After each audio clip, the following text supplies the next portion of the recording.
Hi there, Darren Peterson again. I am a jazz musician who has an interest in teaching and talking, especially about how to assimilate jazz vocabulary into your playing off of recorded solos.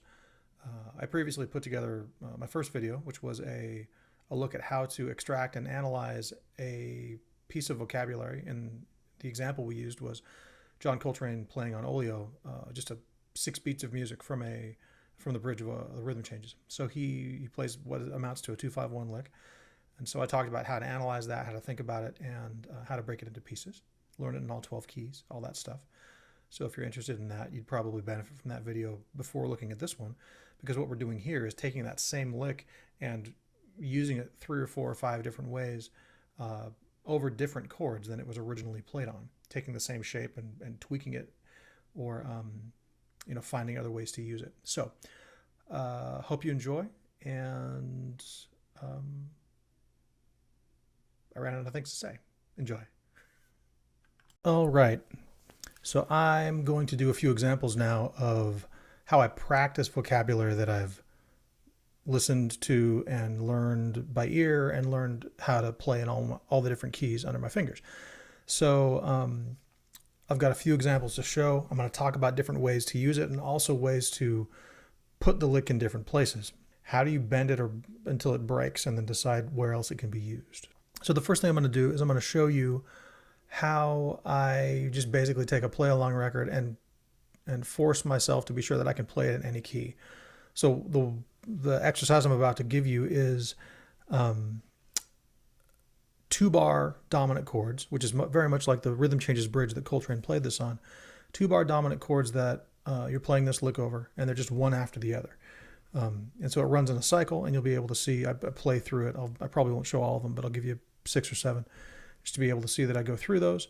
And that proves to me that I can play it anytime I want to in any key. And I'm thinking ahead to what's the next one and how does it all work. So let's take a look at that.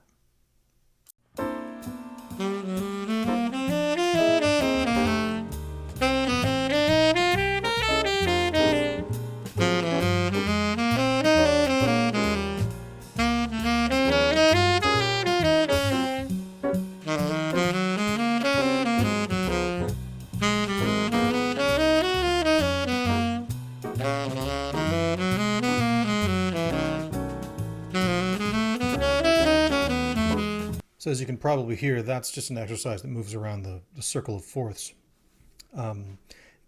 Because of that, it's sort of easy to cheat. All you have to do is think about the next starting note. You don't really have to think about what key am I in, or what's the 5 of this or the 2 of that. You sort of just have to say what's a fifth away from or fourth away from where I started. So it's also useful to do random root progressions or find other ways to test yourself. And using iReal Pro to create your own exercises is probably a good idea. Random root progressions is a great thing. And there's a book that sort of talks about this a little bit by Mike Steinell. It's called Building a Jazz Vocabulary, I believe it's called. I should go get it. It's on my piano. Be right back. All right. Okay, I'm back. This is Building a Jazz Vocabulary by Mike Steinell, and he is, I think, formerly a faculty member at the University of North Texas, where I attended. I never actually got to take a class from him, but he's a brilliant trumpet player, and he wrote a great book talking about the elements of jazz vocabulary, including, a ridiculous number of patterns and all kinds of things that you can look at. But the thing that I've used the most out of this book, strangely, is this, which is random root progressions in a whole bunch of different orders. So it might be half steps, it might be whole steps, and you could plug these into something like, Band in a Box or iReal Pro or something like that, and force yourself to work through the pattern, or even just practice it without a play along, but practice it through those different chord sequences, and just to make sure that you really own a particular lick if you want to go that far. All right, so the next thing we're going to do is I'm going to show a few other ways to use this material. The thing that I'm going to show you first is major and minor versions of the same lick. Basically, since we know this is a 2-chord lick, I'm going to play it on the 2, which is the first bar of Autumn Leaves. It's a C minor concert chord, 2 chord in the key of B flat. I'm going to play the lick starting on that, and it's going to sound perfectly normal.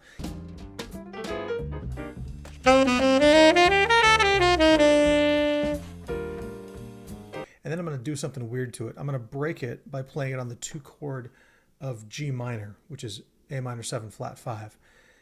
And I'm going to bend the notes to make it fit. So instead of A minor 7 having an E natural in it, A minor 7 flat 5's got an E flat. So I'm going to play the lick like that. I'm going to bend the lick by a half step in that particular spot, and you'll hear that going by.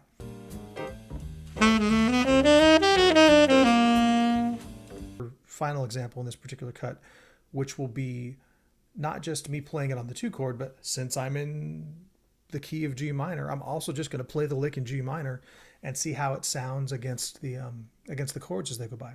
So let's listen.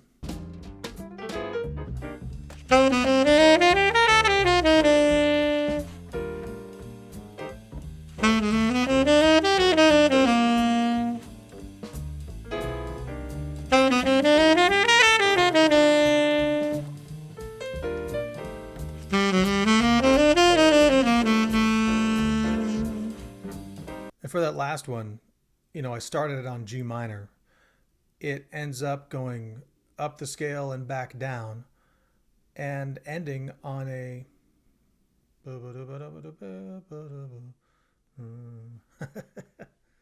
going up to 7, coming back down, and ending on what is the 9. So it's got a kind of a nice sound, but it's certainly not what Coltrane played, but the same entire shape is there, which is kind of interesting.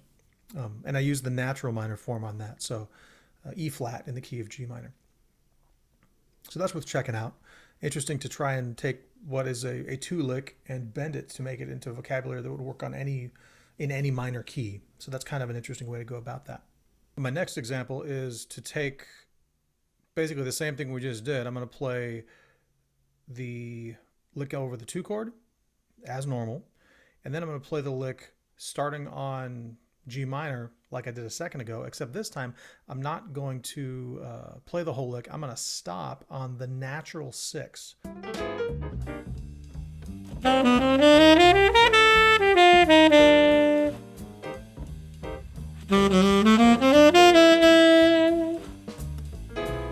It's going to sound like a little bit crazy, but if you listen to like Cannonball Adderley and Miles Davis play Autumn Leaves on something else, Miles and I think Cannonball both use the minor 6, the Dorian sound, over what should be Aeolian. Should have a flat 6 in it, but it's got a natural 6 in it, and it sounds a little bit crazy. It sort of leans toward melodic minor. Real bright, interesting sound on a minor chord, sort of James Bond or The Incredibles. The soundtracks for both of those movies have that sound in them. So I'm going to play that just to show that you can bend the lick in a lot of different ways. I bent it to go up the 2 of the minor 2/5. I bent it to go up the A minor 7 flat 5 chord. I'm going to bend it now and not play the whole lick, but I'm going to land on that natural 6, which has a great sound, and I'm just going to use that.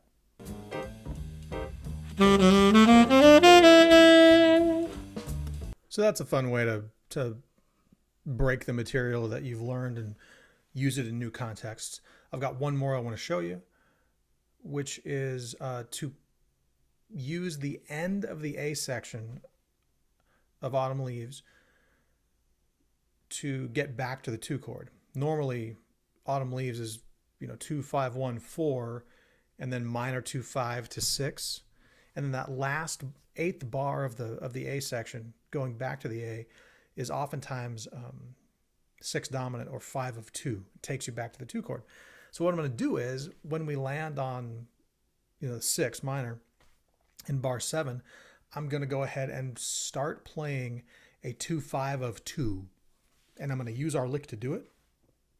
The 2 chord that we're shooting for is C minor. We're going to play a 2 5, which is D minor 7 and G7.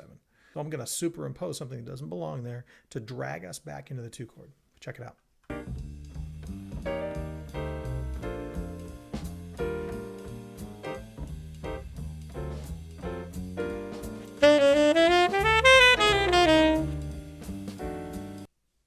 So I think those kinds of chord substitutions and vocab superimpositions are things that you can do to elaborate on chord changes. If you're playing the blues, Bird did this, right?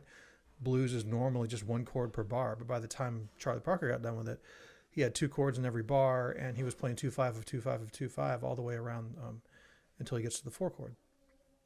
I should do a video on that, just kind of show you what I mean by that. But the implication is you can play 2-5 of 2-5 of 2-5 as long as you're landing on chords that are meaningful to the harmony. You can elaborate them with 2-5s kind of all day long. So that is a typical standard bebop kind of a thing to do. And hopefully all these examples have given you a sense of what you can do with a particular lick, or even just a shorter, like a smaller shape. I'll probably do another video next on taking pieces of this lick, the da-da-da-da-da lick or the da-da-da-da-da part of the lick, and just using those in various ways as well, because you can get even more reuse out of small bits of vocabulary than you can out of a 6-beat lick. So I'll be thinking about that some more and maybe producing another video soon. And in the meantime, practice well. Say good night, Claire. Good night. Ta-da.